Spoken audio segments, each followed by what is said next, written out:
Hi friends, నమస్తే. తెలంగాణ రాష్ట్రంలో రాజీవ్ యువ వికాసానికి సంబంధించినటువంటి బిగ్ బ్రేకింగ్ న్యూస్ అయితే మనకి ఇక్కడ కనిపించడం జరుగుతుంది. గత కొంతకాలంగా ఈ యొక్క రాజీవ్ యువ వికాసం లోన్స్కి అప్లై చేసుకున్నటువంటి లబ్ధిదారులు అయితే కలవరపడుతూ ఉన్నారు. ఎందుకోసమంటే సిబిల్ స్కోర్ అనేది చెక్ చేస్తున్నారు. మేము విలేజ్ ప్రాంతాలలో ఉన్నటువంటి వారమి, మాకు సిబిల్ స్కోర్ మీద అంత అవగాహన లేదు. మేము లోన్స్ తీసుకోకున్నా ఎగవేయకున్నా కూడా మాకు సిబిల్ స్కోర్ అనేది తక్కువగా ఉంది. ఈ యొక్క సిబిల్ స్కోర్ చెక్ చేసినట్టయితే మాకు రాజీవ్ యువ వికాసం లోన్స్కి ఇబ్బంది అయ్యేటటువంటి అవకాశం ఉంది, మేము నష్టపోయేటటువంటి అవకాశం ఉంది అని చెప్పేసి చాలామంది భయపడుతూ ఉన్నారు. ఇదివరకే చాలామంది బ్యాంక్ అధికారుల దగ్గర నుండి మెసేజెస్ అయితే రావడం జరిగింది. కొంతమంది మనకి కామెంట్ రూపంలో కూడా తెలియజేశారు, మాకు ₹236 డెబిట్ అయ్యాయి రాజీవ్ యువ వికాసం సిబిల్ స్కోర్ కోసం అని కొంతమంది కామెంట్ చేస్తున్నారు. కొంతమంది అయితే మాకు సిబిల్ స్కోర్ చెక్ చేసినట్టుగా మెసేజ్ వచ్చింది, అందులో మా సిబిల్ స్కోర్ ఇంత తక్కువగా ఉంది, మాకు లోన్ వస్తుందా రాదా అని చెప్పేసి కొంతమంది కామెంట్స్ రూపంలో తెలియజేయడం అయితే జరిగింది. అయితే ఇవన్నీ జరుగుతున్నటువంటి పరిణామాలు ఆందోళన చెందుతున్నటువంటి లబ్ధిదారుల విషయాలకి పులి స్టాప్ పెడుతూ రాష్ట్ర ప్రభుత్వం నుండి కీలక వ్యక్తి అయితే సిబిల్ స్కోర్ అనేది అవసరం లేదు అని చెప్పేసి మనకి చెప్పడం జరిగింది. దీనికి సంబంధించినటువంటి ఆ వ్యక్తి ఎవరు, ఈ యొక్క వార్తని మనం నమ్మవచ్చా లేదా, అసలు దీనికి ఉన్నటువంటి ఆనవాళ్ళు ఏంటి అనే పూర్తి ఇన్ఫర్మేషన్ని నేను మీకు ఈ వీడియోలో అందిస్తాను. వీడియోని మీరు ఎక్కడా కూడా స్కిప్ చేయకుండా చివరి వరకు కంటిన్యూ చేయండి. మొదటిసారి కనుక మీరు మన ఛానల్ని చూస్తున్నట్టే రాజీవ్ యువ వికాసానికి సంబంధించిన ప్రతి అప్డేట్ అనేది నేను మీకు ఇదే విధంగా వీడియోస్ రూపంలో అందించడం జరుగుతుంది. కాబట్టి ప్రతి ఒక్కరు కూడా మన ఛానల్ని సబ్స్క్రైబ్ చేసుకోండి. పక్కన బెల్ ఐకాన్ ఉంటుంది, దానిపైన ట్యాప్ చేసి ఆల్ అని సెలెక్ట్ చేసుకోండి. ఇప్పుడైతే మనం వీడియో టాపిక్లోకి వెళ్ళిపోదాం. ఫ్రెండ్స్, ఇక్కడ ఒకసారి ప్రముఖ దినపత్రికలో వచ్చినటువంటి వార్తా ప్రకటనని నేను మీకు చూపిస్తున్నాను. యువ వికాసానికి సిబిల్ స్కోర్ అక్కర్లేదు అని చెప్పేసి మనకి ఇక్కడ కనిపిస్తుంది.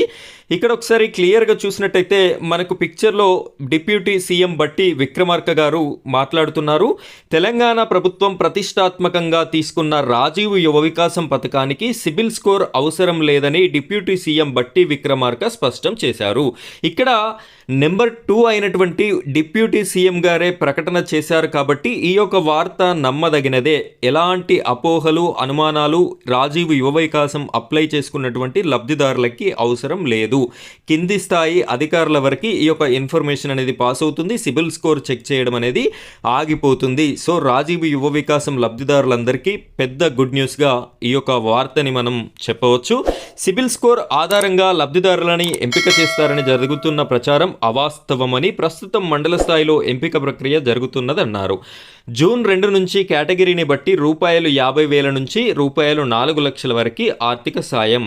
ఇక్కడ మనకి జూన్ 2వ తారీఖు నుండి మనకి 4 కేటగిరీస్ ఉన్నాయి. 4 కేటగిరీస్ వారీగా ఎవరెవరికి ఎప్పుడు ఇవ్వాలి అని చెప్పేసి జూన్ 2వ తారీఖు నుండి ఈ యొక్క శాంక్షన్ లెటర్లని కూడా ఇస్తాము అని చెప్పేసి చెప్పడం జరుగుతుంది. మంజూరు చేస్తామని ఆయన తెలిపారు. రాజీవ్ యువ వికాసానికి దరఖాస్తు చేసుకున్న అర్హులు ఎవరూ భయపడాల్సిన అవసరం లేదని స్పష్టం చేశారు. మంగళవారం మహబూబాబాద్ జిల్లా ఇల్లందు నియోజకవర్గంలోని బయ్యారం మండలం లక్ష్మీ నరసింహారావుపురంలో 33/11 kV విద్యుత్ సబ్స్టేషన్కి శంకుస్థాపన చేసిన అనంతరం స్థానిక ఎమ్మెల్యే కోరం కనకయ్య అధ్యక్షతన ఏర్పాటు చేసిన ప్రజా బహిరంగ సభలో బట్టి విక్రమార్క మాట్లాడారు. మరొక వైపు చూసినట్టయితే 5 లక్షల మంది కోసం యువ వికాసం, ప్రభుత్వ ఉద్యోగాలతో పాటు యువతను ఆర్థికంగా ప్రోత్సహించేందుకు ₹9,000 కోట్లతో రాజీవ్ యువ వికాసం అనే స్వయం ఉపాధి పథకాన్ని తీసుకువచ్చామని తెలిపారు. జూన్ 2న అర్హులకి యువ వికాసం శాంక్షన్ లెటర్లు అందజేస్తామన్నారు. ఇక్కడ జూన్ 2 తారీఖు రోజున ఈ యొక్క శాంక్షన్ లెటర్లను అయితే అందజేసేటటువంటి ప్రక్రియ మనకైతే కనిపిస్తుంది. ఈ వీడియో చూస్తున్న ప్రతి ఒక్క రాజీవ్ యువ వికాసం లబ్ధిదారునికి నేను కోరుకునేది ఏమిటంటే వీడియోని లైక్ చేయండి. ఈ యొక్క న్యూస్ అనేది ప్రతి లబ్ధిదారుని వరకు రీచ్ అవుతుంది. వాళ్ళకి కూడా సిబిల్ స్కోర్ మీద ఉన్నటువంటి అనుమానాలు అపోహలు అనేది తొలగిపోవడం అయితే జరుగుతుంది. ఫ్రెండ్స్, ఇది ఇవాల్టి వీడియో. ఇలాంటి మరో వీడియోతో నేను మీ ముందుకు వస్తాను. మన ఛానల్ని సబ్స్క్రైబ్ చేసుకొని సపోర్ట్ చేయండి. Thank you friends, thank you very much.